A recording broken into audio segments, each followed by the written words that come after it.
Hello, welcome back to episode 9 of Where Wub, Universes podcast with myself, Ryan Levine, joined here with Bill Cimino, Calvin Harrigal, aka Wub, and Travis Tangeman. And today we will be talking about the upcoming regionals. TMNT was just released, and now in like a 3-week span, we're going to get the Spain regional, the Oceanic regional, and wait, is it? It's OC, right? Yeah, okay. Yeah. OC, Spain, and the US. I guess not US regional. The NA regional in. I want to say Toronto, but technically we'll just say Canada for now. That's what it actually says on the Play UGN thing when I checked earlier. It did not say Toronto regional. It just said Canada regional, and I went, all right, fair enough. I guess that's accurate. So TMNT is released. We talked about the pre-releases last week. Now that we've all had some time to play with it, we did kind of doom post about Deku for quite some time, and unfortunately the very first game I played after that doom posting, I got splatted on the windshield of Deku's visor and went, well, I guess that's as about Deku was driving by at Yeah. 115 miles per hour Yeah. on the freeway. You were the bug on the windshield. Well, I guess it's about what we said would happen, so whatever. But yeah, obviously It's okay. It was just that extra card on Hang 10, you know. Yeah, Sorry. yeah. It's true. Yeah. I don't think that was really involved, but Yeah, Hang 10 is a fair card when you're drawing 3, not 4. But it's okay. For sure. Everybody knows that. I think there's a screenshot that I sent Wub of me playing Hang 10 Rodan, and I have like actually 14 cards in hand after resolving a single Hang 10. Yeah, Let me see if I can find it. That checks out. All right, so in testing, I guess at least preliminary results, Hang 10 good. Weird. Even, I can do a personal small snippet of what has changed. Yeah, go for it. I mean, just weeks. I was out of town. I was not playing as much as the rest of you have been with the new TMNT cards. I haven't really had a chance to play very many matches, so for sure, just what my Deku list initially about 2 weeks ago had 4 copies of Hang 10, 4 Wingnut Sabotage, and a bunch of like random other attacks that I was like, these are probably still good and I should play some number of them. And I had cut Phantom Threat entirely at that point. Now I have 2 Wingnut Sabotage and 1 Phantom Threat and still 4 Hang 10. So the consensus is Hang 10, still a good card. Code Edits, also a good card. Mondo Gecko, okay card, also fuels your own Violanimus shots, which you will be playing. And outside of that, we are trying new things, and the things that have been updated in Deku, I think, have just made him better against random decks, because now that you're not hoarding all of your momentum greedily for Phantom Threat, you get to go back to playing the good defensive resources that Air and the attuned symbols that this character have defensively. So you get stuff like Convenient Timing, and you get stuff like Return of the King's blocking and building it, actually, instead of having to do the math on whether that 3 damage means that they get to play another turn. And Cheerleader's also a good card that you can use to continue to stop your opponent from playing the game with you. So on the Deku front, things are still bad. Yeah. I mean, like, I've been playing some somewhat less competitive games while trying out like TMNT characters and stuff. And I feel like there will be something interesting or something kind of neat. And then I will play a deck with Rock Barrages in it, and I'll just be like, why am I doing anything else? Like, yeah. As long as that package exists, it just feels, to me, it feels head and shoulders above everything. And yes, I'm saying that including Deku. Like, it just, I will just load in literally one of the regional Top Cut decks from Louisville, play it, and just be like, this is still disgusting. And I know we know this, right? But it's like, yeah. I was hoping to find something in TMNT, and it still eludes me, I guess. There's also like, because we have this like weird little section of time before Toronto where we are all either rightly or incorrectly assuming like, yep, these are the best decks. I get to sit there and just like spin my wheels and doom post where I'm like, yeah, I mean, the backup decks are still good. I think Deku is broken, but the backup decks can play a bunch of stuff to beat Deku and still do their backup thing. and then maybe Deku will not win Toronto, and they will go, well, he didn't win, it's fine, and then I still have to deal with Deku existing for the next couple of events, or the opposite, where one of the backup decks doesn't win, and they go, Deku was the problem, it's fine. So you're saying So, I like- should lose to you at Toronto? I'm saying we should both definitely try our best, and then when one of us fights Ryan in the finals and we convince him to play either the backup deck or Deku with backups in it, we kill two birds, and then we try our hardest and Ryan winds up winning Toronto. And then Thoughts? Fierce Wings gets banned. Yep. No! Yeah. The Monkey's Paw Curls, Ryan is banned. Whoa. Yeah. Good. Unfortunately, we are one of 3 30-person events happening in the next few weeks. So Yes, I have faith that someone will get the job done. If not us, then who? If not now, then when? But, maybe someone at the OCE regional, or maybe someone in Spain who's not playing, either of those things will just do well, and they'll be like, Bakugo 3 is the problem. it's 4. 3 is the chibi one. Sorry. Oh, I for forgot- $1, can you tell me he the meant text of the that chibi one? that guy is still legal. That guy He meant technically the- could be. Yeah. Yeah. But whatever do you mean? Wow, wouldn't all the cards being played at these events be illegal? Oh no. And that's a double joke because Yeah. if you check the card legality on the website, the TMNT cards aren't even legal technically. Wait, really? Also, we Yeah, still they don't know sure how. aren't. Yep, Yeah. they sure aren't, and we also still don't know how attacking Mondo Gecko works. They have not, they have not told us if you commit when you declare the attack, when you make the check, after you target the attack, after the attack resolves. I had At not some thought point in about it time- until someone brought it up. I'm like, oh, that really matters. Like, Yes, yeah, you dread it, attack run, and you dread it, have run to from commit it. before the check. Like that's Yeah. that's crazy. Eventually, you will commit one when you attack Mondo Gecko. When that happens, unsure, Yeah. and they haven't said it either. Well, isn't there one that here we stuffs are. your card pool? And the other question is, Yes. does your card pool stuff before you make the check? And do you move where the attack you're playing goes in the card pool, or does it not count towards that progressive, whatever? Those would be. That's a great question. These are intriguing questions that I would love an answer to. Yes. Anyways, Yeah. please get excited for Blitz boxes. Yeah, it's okay. I would love for them to have any amount of consistency when it comes to releasing rules updates and important information that players should know. And just honestly any consistency in general, I think. We did would get be an update very to the unique welcome. rule though, right? That did happen. Yes, that yes, wasn't just a that vague happened. threat. That one actually manifested. Okay. Yes, The unique that- rule yes. will did happen. change. Yeah, okay, cool. Manifest mention.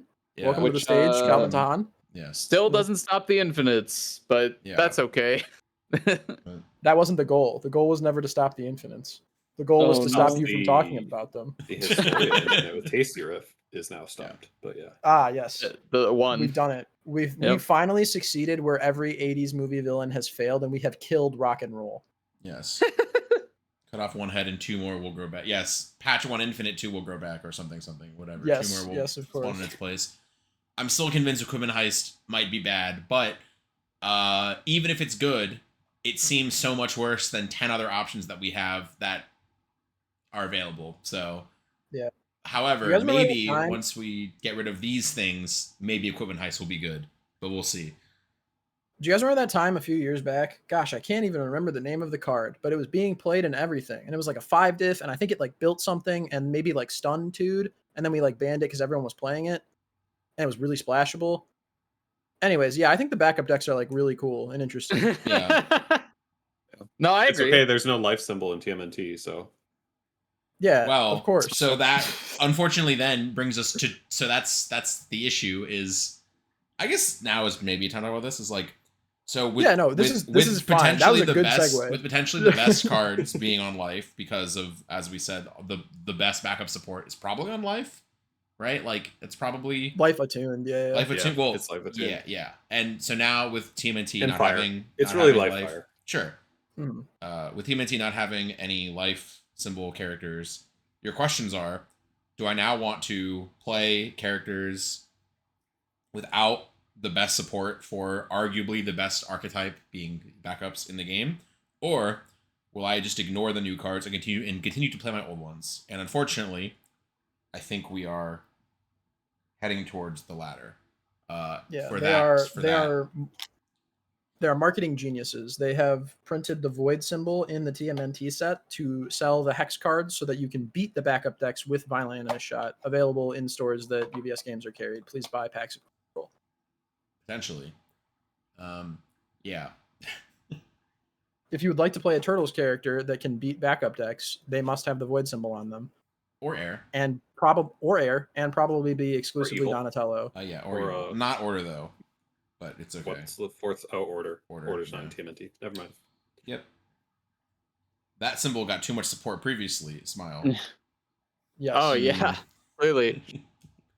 Yeah, it's okay. I mean, like before, so in ye old times with like set one MHA, it was really just set one characters, right? Like, yeah, sets were coming out, but people weren't playing the new characters really. Yeah, but they were playing the new cards. I think, right? Like, well, we physically can't with these AOT characters. Yeah, literally. Yeah, and you know what? That's a great point. Yeah, they it would literally be like every set after MHA 1, there would be one, maybe two characters in a set that were actually like good and at the same level as the MHA 1 characters, and everything else. Yeah, because Ojiro came out, right? So yeah, it was like the set 2 had Toga, right? The Toga 1 that everyone played. And there were a couple other characters for like about a year that were like on the level of MHA 1 stuff. And then 3 had Ojiro and was 3 fourth kind? Or was set 2 had like Kirishima 2 was also good, wasn't it? Yeah. Wasn't Kirishima 2 also broken? Kirishima 2 was very good, yeah. Kirishima 2, fourth kind was also set 2. And then there was the Toga, as you said. And then Shoto 2 saw play for a while. And Mina 2 is the fictitious boogeyman. Someone's gonna get mad that we forgot someone. Yeah, I was gonna say, I think like, okay, fourth kind is set 2. He was good. Mineta 2, I guess, exists. He had some tops, He had some tops. Ibarra had, I think, 2, maybe specifically, piloted by Tim Keefe. And maybe Keenan, I think? I'm not entirely sure. I mean, looking at this list, you've got like Mineta 2, Recovery Girl, Mina 2, LOL. Oh, set 3. Yeah, set 3 was Ojiro 2, Coda. Sato 1 was the one that did well, right? Not 2. Sato 2. The 5-hander, the 6-hander. Yeah. Oh, set 3 had Recovery Girl. Well, I mean, the promos had Recovery Girl, but you know. Anyways, long and short of it, the bulk of these characters didn't really see as much play as the earlier block, or like the first release. So I feel like it'll be kind of like that. I mean, we'll see with Guilty Gear. Like, who knows? But yeah. Oh, now I can say this. So something that I've been meaning to say, maybe for the last 5 weeks, that maybe recontextualizes a bunch of the things that I've been upset about, is as follows. So, of the things shown at the summit, a lot we were not allowed to discuss. So most things have already been revealed now. Like, most of the things that we saw have been shared at this point. The exception of which is Guilty Gear. And of the things that I can say, which is almost nothing, I loved every single thing I saw about Guilty Gear, and it's the last thing coming out, and I'm not allowed to talk about any of them. So when I look at all these things that I know are coming, that I know I will have good things to say and talk about, and I'm so excited for Guilty Gear because everything I saw made me so happy and so excited to play the game, then everything in the sets before Guilty Gear upset me so much that I'm just sitting here biting my tongue, literally not allowed to talk about the things that I'm excited for and that I like. So hopefully soon, when the first Guilty Gear information, other than now they've just revealed the Blitzbox existed. I mean, we already knew that from distributor information. Like, it's just been on the Crystal Commerce websites for a while. That was an odd thing to announce and not elaborate further on, I guess. But when actual gameplay information comes out about Guilty Gear, and I can finally talk about the gameplay information and my thoughts on, the things that I've seen, then I will hopefully still have only good things to say about it. But at the moment, it is just very like odd when I'm just looking at these things that I'm not happy about in TMNT and thinking like, well, Guilty Gear is coming out right after this, and I liked everything I saw, but I can't say anything about it. I can't wait when everything is out from the summit for you guys to do a retrospective on like, hey, this is what we knew in like March, and we couldn't say anything, and this is how it made me feel when these things and now you came see out. why I was spiraling into madness. Because, because I saw all these things. A peek behind the curtain. I got to glimpse the future and see what would happen, and I could do nothing to stop it. Yeah. Is it public that you guys got the promos at the thing? I mean, yeah. I mean, now it. I mean, yes. Basically, Yes. we so at the summit, we were not allowed to say anything at the time. At the summit, they gave us copies of the Critical Role promos that eventually came out as the Gen Con promos, and so once they were revealed to be the Gen Con promos, then we were allowed to post about them and talk about them, whatever. And like when they were revealed, like I showed people at the locals, and I was like, yeah, like these are what they'll look like. You can get them at Gen Con, and they were like, oh, cool. Like, how do I go to Gen Con? And I go, well, it's tomorrow, and you can't because it's been sold out. Yeah. Because that's how it works. And it's just and they like surely told you at the summit. Yeah, no, they surely told you at the summit what these cards were, or like when they were going to be legal, or I think there was probably some weird thing with these, like with the ability to release these, because it definitely, we were told nothing, and then like I don't know, at some point they're like, okay, you can talk about them in 5 days. We're like, oh, okay. And then we learned that for Gen Con, right? Yeah.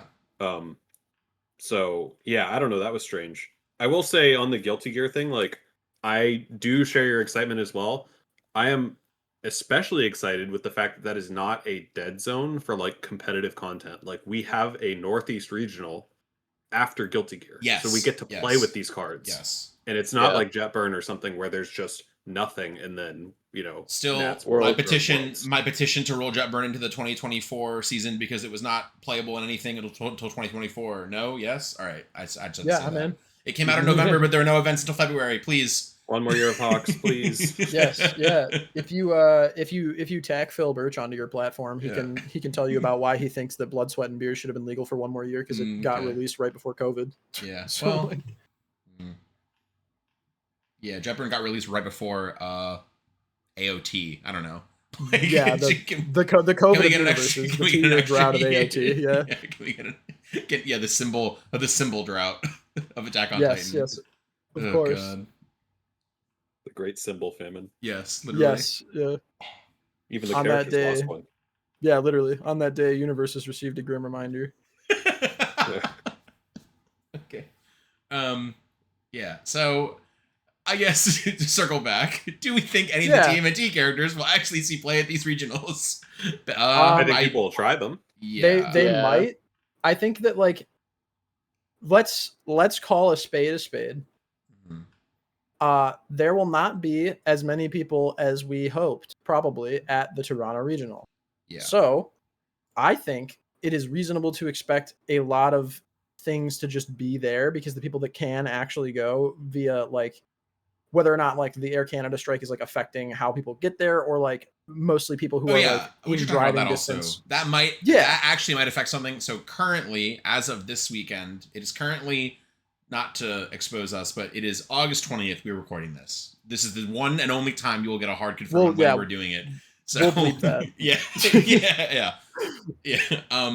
Last weekend, Air Canada, one of the major airlines in Canada, if you can believe such a thing.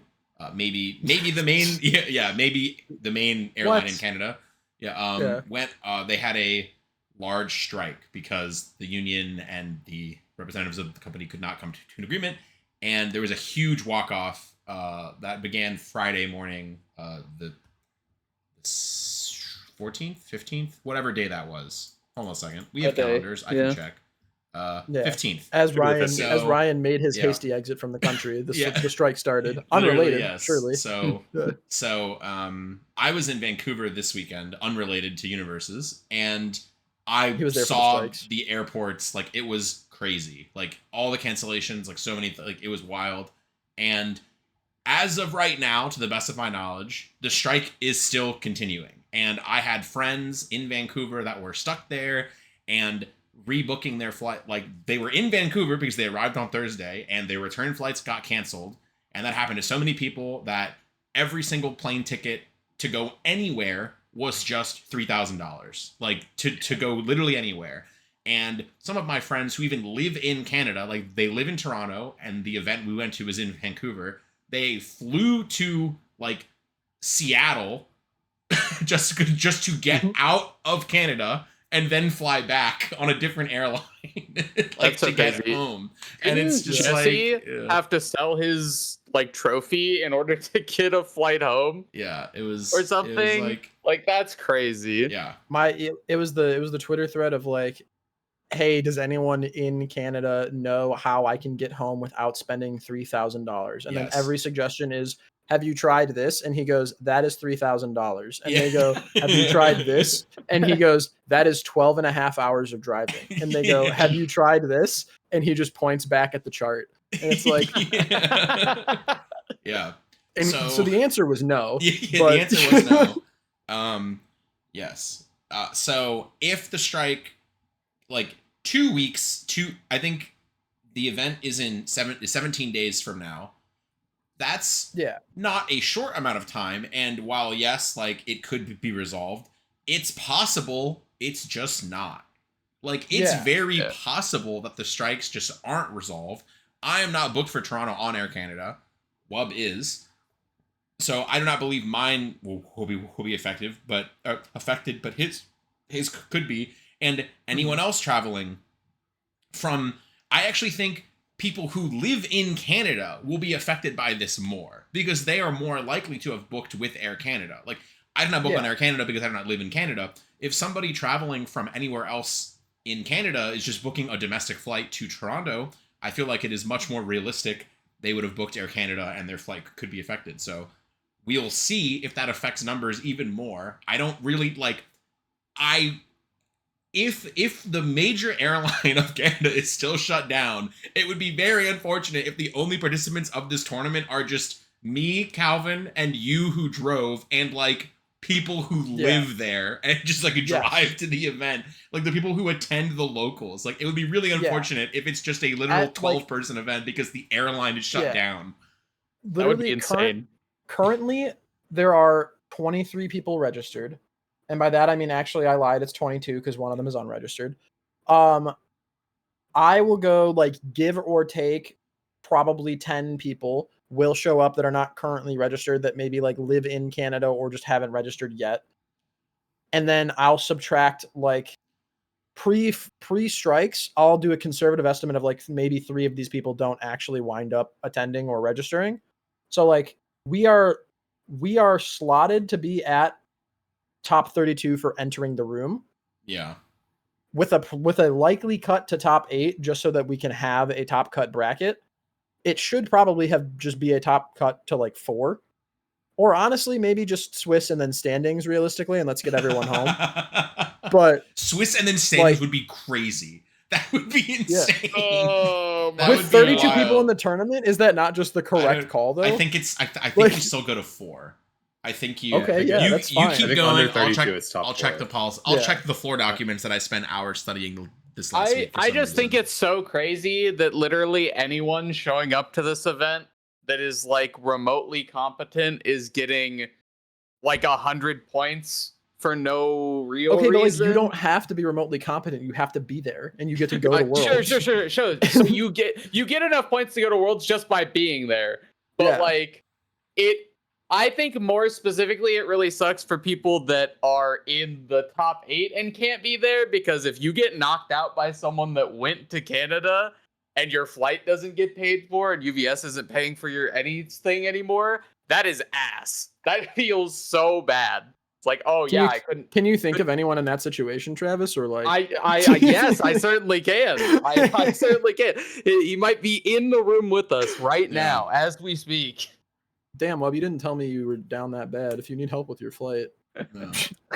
Okay, I've checked the floor rules. If it is under 32 people, it is a cut to top 4. If it's under 33. If it is So, Okay. however, if it is So Travis fewer was- than that was 9 the same. people, there is no top cut. If it is 4 It's to just 8 Swiss? players, it's just Swiss. Holy It's shit. yes. So if There's it no is finals. if it is It's There's four no if it is finals. 4 to 8 players, it says players qualifying for top cut playoff. None is what it just says none. They So, asked I the don't winner of the know. Canada event, did you make finals? No. Did you win? Yes. Yes. Dude, I hate it here. Holy Oh shit. my god. So to Travis's point, essentially, if you can have a positive win rate over the course of likely a 5 to 6 round tournament, you get 100 points. And if you get if you enter the building, you get 50 points. And after that, we'll see, right? But it's also tough to be like, hey, this 32 person event is an indication of the format as a whole, or like the game on a larger scale, because it's kind of just like the people who care enough right now to show up / have the ability to make it to that event. And two, I guess the initial question that started this tangent was like, do we think that the TMNT characters are going to be represented? If you are already going out of your way to travel to Canada and you already know that like more than likely you are getting 50 points for walking in the door, who cares what you play to an Yeah. extent? Yeah. Like I'm going to play Deku because I would like to do well enough that they go, oh, this is a problem, and maybe something happens, because I don't want to continue like having this in the format. Similarly with like the backup decks, I hope something changes about them. Essentially, I am hoping that Spain and OCE and Toronto show them, okay, it was not a flash in the pan moment. The backups are good. Deku is good. We should probably hit these before like Atlanta, or like before Guilty Gear or after Guilty Gear, right? Because I don't want them to go, hey, let's see if Guilty Gear fixes this issue, because I don't think it will. I would like the cool cards from Guilty Gear that you say are coming to be able to like stand on their own merit and not be compared against like Hydrogen Bomb.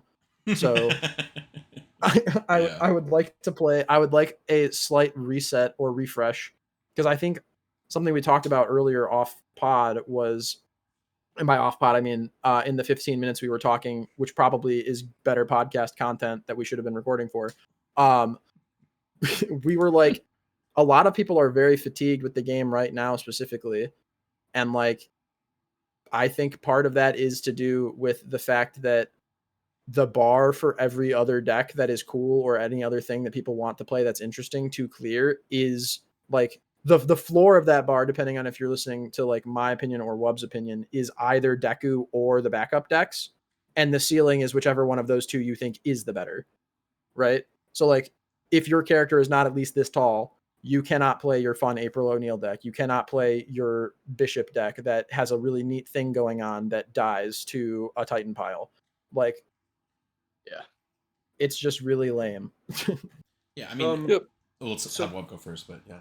Yeah, like speaking of that bar, I kind of, when I'm thinking about what a deck needs to survive right now, what I used to think about like a Porco turn or a Pony turn or something. I realized I'm not going to play them in a tournament, or I might run into one over like 8 rounds, and that causes me to over index for like string hate or something. Like it's just not the right way to approach it. Like the way I'm thinking about it going into, I mean, assuming nothing changes, let's say for Atlanta, because it's like a bigger event, is I'm thinking like, can my deck survive like Rock Barrage, big attack, big attack?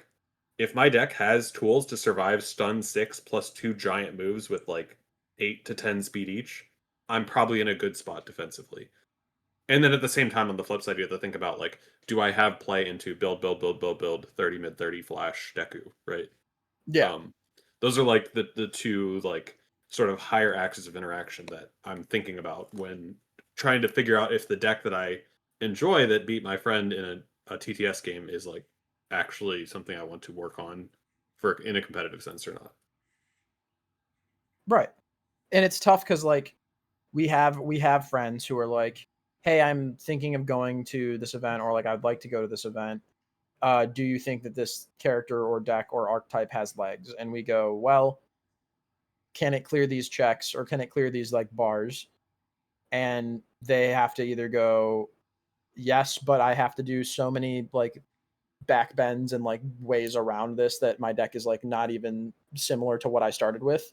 Or no, and I can't sacrifice like enough pieces in my deck to make them somewhat playable into those matchups and still do the thing that I want to do.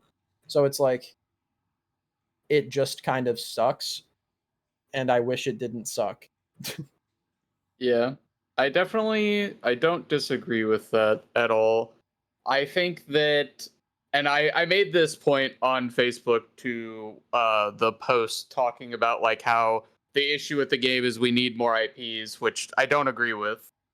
I think that the real issue with the game is the there is actually an entire universe of difference between the like tier 2 decks and lower and the like kitchen table decks power level and the hyper competitive power level, to the point where you would literally have to raise the entire format in order to make kitchen table fun to play against any of these competitive decks. Yeah, like Yeah. I think so. I'm in kind of the same boat as you, and you could argue that that's always the case. However, I think like yes, there is always a large difference between competitive decks and the more casual decks, but I think the cards now versus what they were even a year or 2 years ago are like so outrageously different. Like I the the tier 1 decks right now feel like almost like they're playing a different game. Like Yeah. I think we've even almost gotten to the point where Peak doesn't even feel playable on a competitive access to me anymore.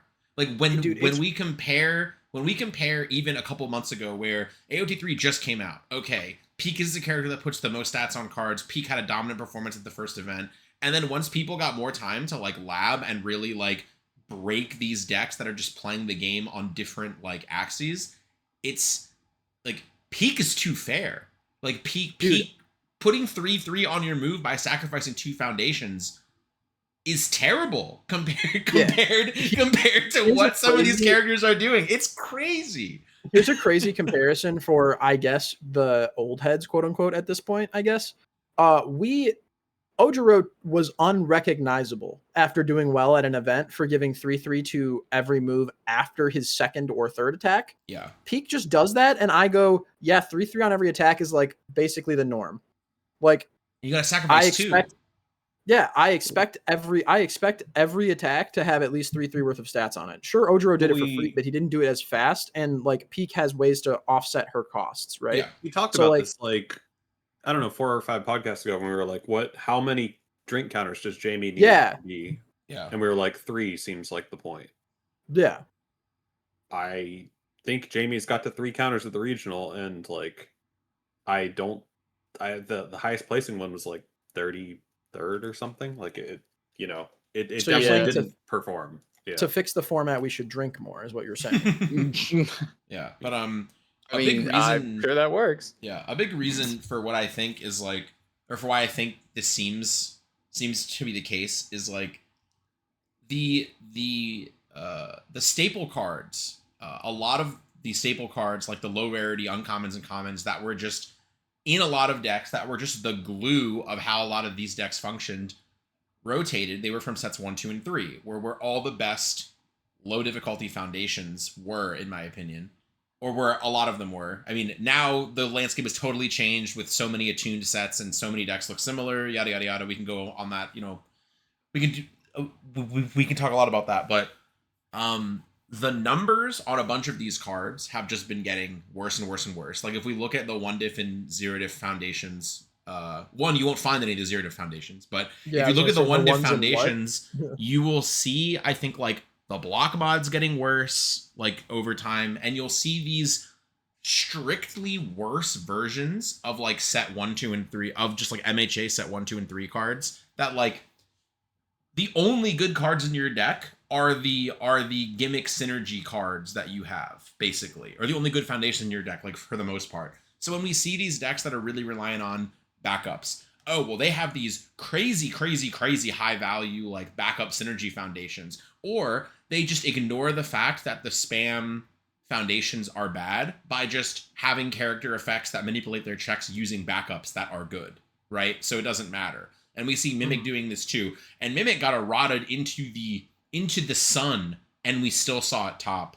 And there's maybe even a resurgence with Mimic with equipment heist, just because like he gets to play the game on a different axis than the rest of the characters, right? He plays the hell out of unyielding. Like, Yes, the character sure does. and like when we see the foundations getting worse and worse and worse, or like the bulk of decks getting worse and worse and worse, and then you put that up against unyielding, right, which is just a crazy card. Godzilla still exists and is probably still fine, and he just blows up the stage anyway. He's terrible when backup decks are really good. Like when backup decks are the most popular deck, why would you put Godzilla on the table? Not necessarily that that's a bad thing. That character has been good for over, a year. Like it's okay that, this character is not good right now, but so he did get Guardian Angel, which is a pretty good tool into like 9 Titans and stuff like that. Mm-hmm. So like he got a couple things, but yeah, I get what you're saying. Yeah, I think and then while the like basic level functionality of these decks are getting lower and lower, like if you look at, I think we can agree like Hawks might be the poster child like tier 2 deck from the last like year or two of just like, I don't think anybody, yes, Hawks mentioned, etc. I don't think anybody has ever like entered a tournament being like, wow, this Hawks deck sure is like the literal most powerful thing anybody can be doing. But it was always a character that like could do something, and it always felt playable, and it had counterplay into the decks that were good because the cards it could play were just strong, I guess, or at least synergistic with what that character was doing. And so many of them rotated from set 1, and then the rest of them rotated from set 2. And when you look at the cards that have to be played to patch up the holes left from rotation, they're just worse versions of the cards this character or other characters wanted to be playing. Like Ice Gliding is, I also think, the poster child fair but efficient card that like a mid-range or control deck I think likes. Commit for -2 or +1, and then the next one, if the attack is blocked, the next one gets +1 or -1. That is just, and it's a 1 diff, and it's a mid 3, it's a 3 mid block. It's not even a crazy block. It's just a pretty good card that does a decent amount and is pretty efficient. Now we just have so many commit for -2, and then if you jump through hoops, you get -3, but they don't have any offensive utility, and their block mods are somehow the same or worse than Ice Gliding. It's just like a lot of the cards that fill that type of niche are just weaker, and the top tier decks don't need these cards because they're just flooding their decks with the like archetypal synergy stuff or whatever supports their gimmick. They don't need these commit for -2 speed type effects most of the time that are getting worse and worse and worse. So when the generic effects are getting weaker and weaker and weaker, and then the archetypal engines are getting stronger and stronger and stronger, and the top end are, and like the top end strongest cards are getting stronger and stronger and stronger, and then the baseline cards are getting weaker and weaker and weaker, we see a much higher disparity between the best cards in the game and the worst cards in the game, and the best cards and the best characters in the game and the worst characters in the game, to the point that, I guess, as Travis said, it is just unassailable. Like the bad characters from TMNT, if you tried to play them into Deku or into Rodan or into Zeke or Hodge 1, I truly think it is a 0-100. Like, I don't know what you can possibly do. It is pretty unplayable. And you'll win a game when your opponent checks 8 threes in a row, right? But like that's not what me. I'm not even convinced that will be enough sometimes. A lot of the times it's not. Yeah. But like I'm just, addressing the people who are like, oh, any deck can technically, It's like, yes. well, The stupidity got it. Yeah. I will say part of what you're addressing, Ryan, though, like for certain symbols, things have not really rotated in the same way. Part of why the life symbol feels incredible right now. Because it still has its good Speed cards, Hate, it has and it's been getting Fast good Friendship, yes, Resting Up. It has 0/6s with great block mods, incredible display. Like it just has like all of these tools that it will lose and it will be in the same spot in a year or so from now. But for now, it's like, yeah. The life symbol feels like a time capsule of MHA1 format because you get to play 8 spams with one block or better, and they also have amazing checks and also and like Yeah, that's kind of crazy. Manly passionate guy, you know. Yeah. Yeah, I don't know. Prior to having this conversation like on the podcast and the little pre-podcast conversation that we had, it was like hard for me to articulate the thing that I felt in the background. But like I liked Deku prior to TMNT coming out. That does not give me special brownie points. I'm just letting you know the type of person that I am. So like I just was not like, I did not care. In my mind, something will happen for sure. And like 2 Deku, 2 backups, whatever, like post this cycle of events. And if it doesn't, then I will confront this. But you guys have just kind of articulated it in a way now that I hope fixes things in the future, or at least puts things into perspective for other people. So like a lot of the time our community is very vocal about things that they dislike, but they all kind of like have different reasonings or say different things. And half of the time it's like, well, that guy's point is crazy and he is saying something similar to what I am, so it makes my point look worse. But like this is just well articulated, I think.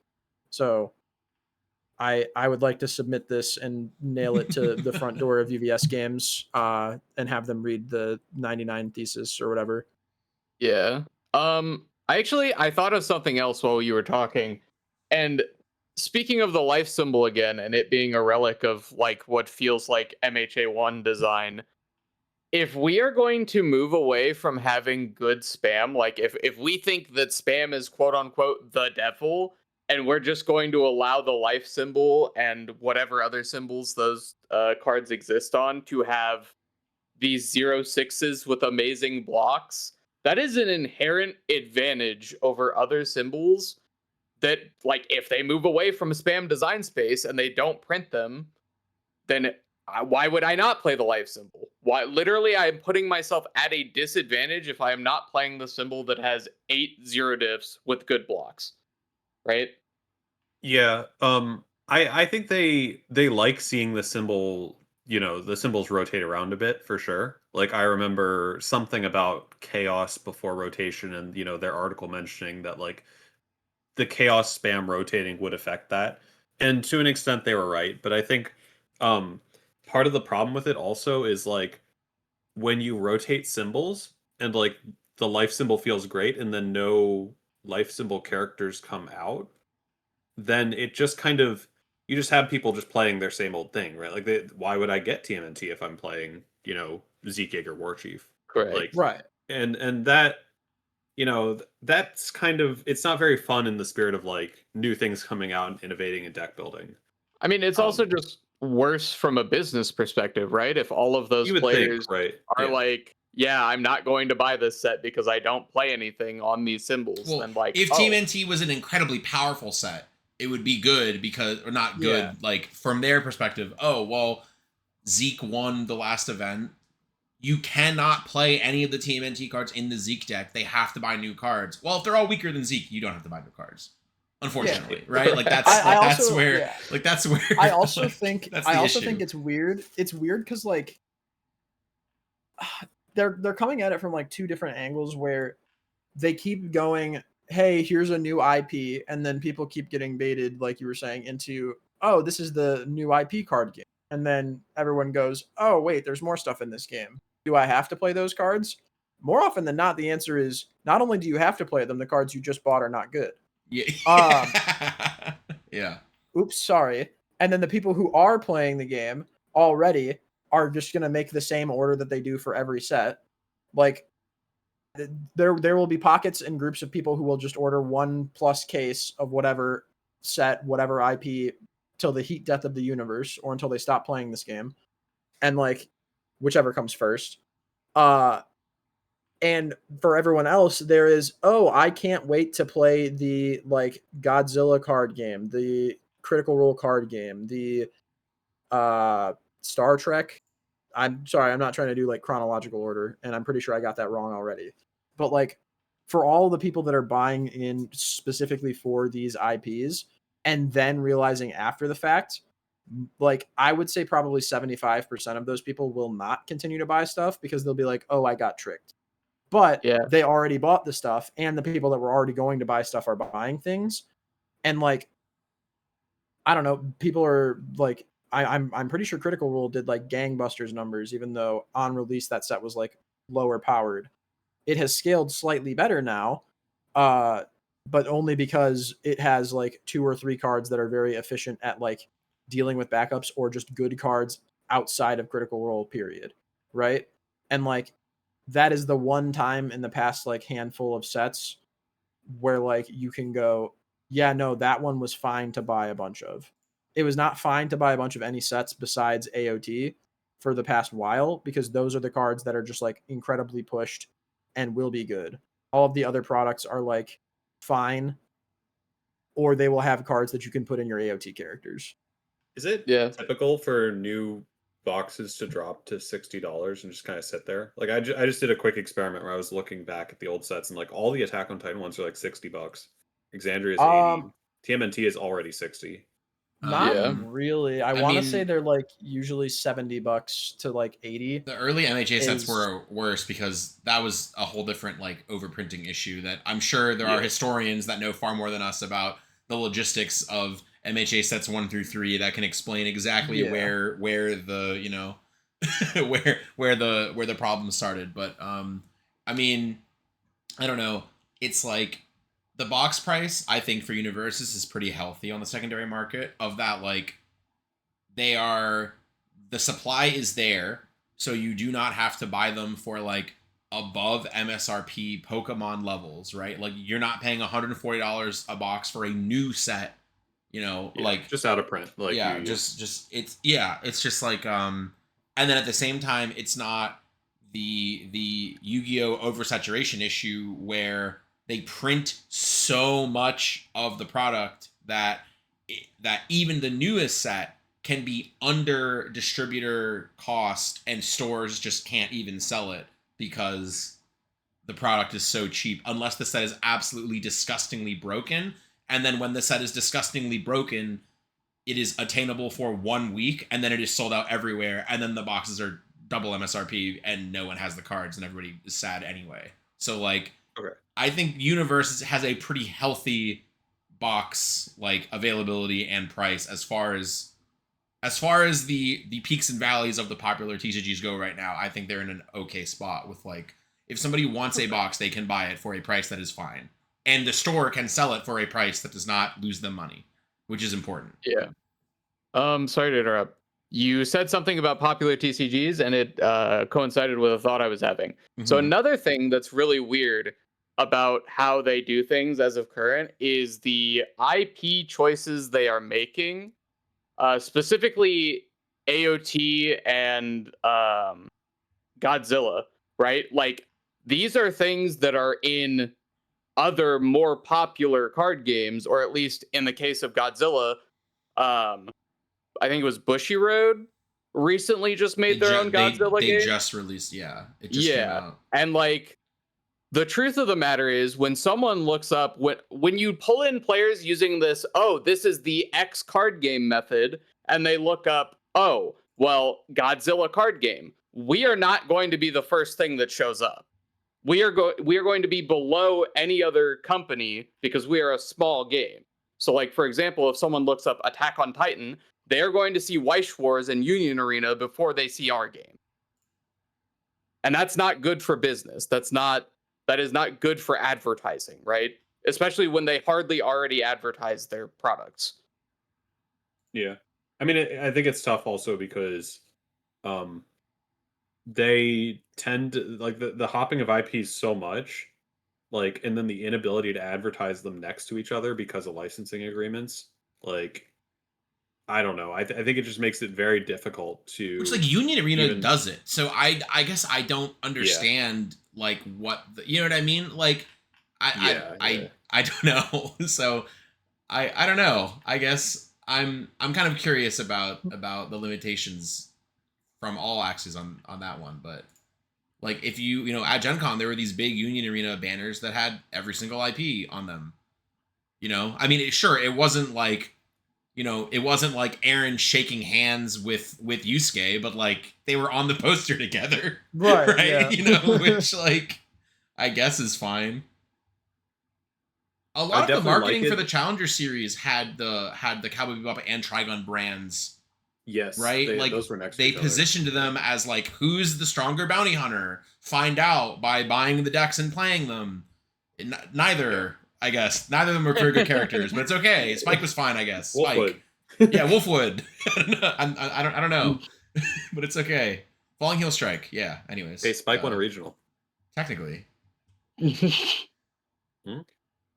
I mean, it was a side deck character. Like he did. It was not actually Spike. He appeared on the table in the fight. That's true. He did appear on the table. You're right. My bad. My bad. That's kind of all we really had like planned to talk about. I guess that being said, this has been the Freaking Out podcast. Thank you guys for watching. Now, within 2 weeks' time, there will have been a lot of things that happened between this episode and next. So, next episode, we will be talking about all 3 of the regional results that will have happened by then, I believe. Right? Because we will be back In 2 weeks? No. 2 weeks we, is we will definitely either be, not. Once again, we'll either be Yeah. doing Right one before right Toronto. before Toronto, or we'll just wait a week and do one right after Toronto. Yeah, we should do. We should probably wait a week and do one after Toronto. I was gonna say actually I was right, but for the wrong reason. Wrong solution, right outcome. We're probably going to take an extra week before we make another one because JJ will be flying to me so we can drive because we are scabs and we don't care about Air Canada and we will be attending this event anyway. So JJ will be at my place on Wednesday and we will be driving up on Thursday. And instead of recording the podcast and having JJ sit in the cuck chair in the corner of my room while I talk to you guys, I will be entertaining my guest. So we will probably have a 3-week break in between episodes this time around. But we will see all of you guys next time.